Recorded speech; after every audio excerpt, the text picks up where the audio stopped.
Okay, so let's have a look at the next setting, which is files. Now, if you're thinking, my God, this course is very boring, I promise you that things will get more exciting as we go along, but we just need to, I just want to make you aware of this dull stuff just to get going. So please bear with me. This is kind of very essential. It's very important.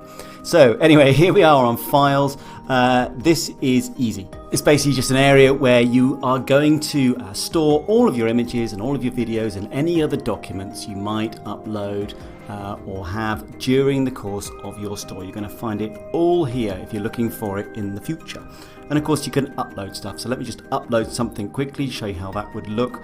So there we go, I just picked a random image off my computer and yeah, there we go, there's an image and all your other files are going to appear here in a very nice ordered fashion. So that's that. Let's head back to settings. The next one we're going to get into is payments. Okay, so payments are, again, another pretty hefty subject, but obviously there's not much point in having a store if you can't actually get paid, right? So you need to add in some sort of payment provider, somebody who's going to take care of those credit card payments in particular, which is where most of your payments are going to be processed through. So you can see from the very beginning here, we got accept credit cards, and then it starts to talk about Shopify payments. Now, you're going to learn a lot about this because Shopify payments is imaginatively enough, surprisingly enough, the payment system provided by Shopify. That's the name they come up with, Shopify payments. So anyway, at least it says exactly what it does on the tin. Now, if you can get Shopify payments, then that's great because it's easy to set up, and in fact, it's pretty much the lowest fees you'll get out of any provider. But the problem is that you need to really be based in the US for that to happen. It's not a globally available solution. You can get it in the UK, you can get it in Australia, New Zealand, Ireland, and Canada, but there are slight complications with currency conversion. So I would say, generally speaking, that Shopify payments is great if you live in the US, but if you don't, you're going to have some problems with it. So it's showing me Shopify payments by default because the system at the moment thinks I'm in the US based on that address I put in.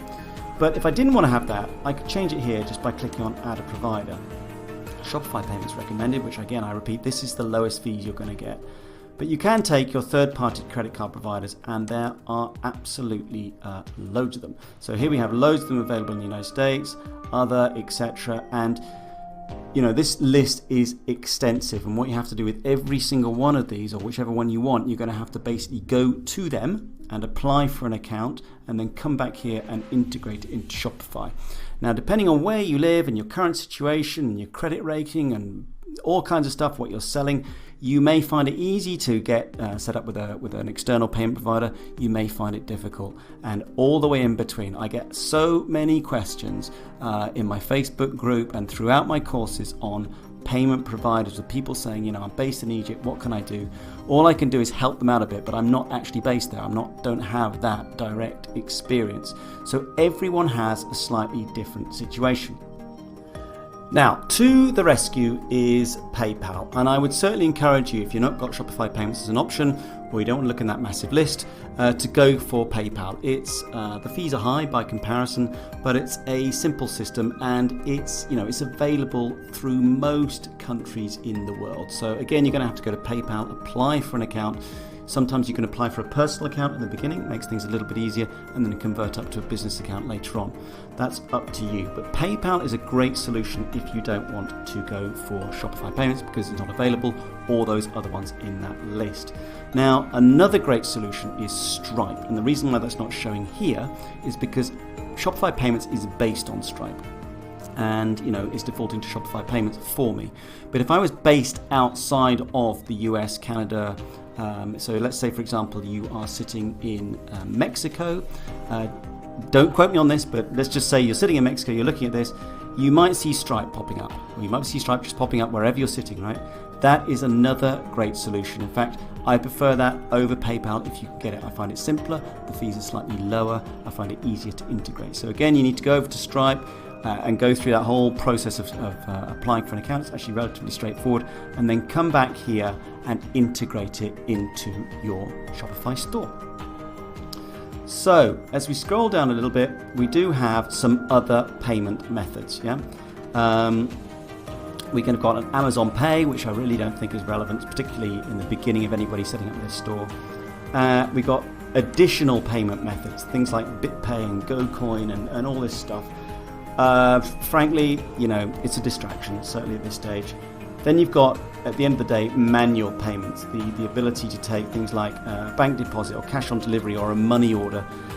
This might be relevant for you depending on how your store is set up, but certainly for 99% of the people that I work with, we're talking about e-commerce, we're talking about credit card payments, so that's not so important.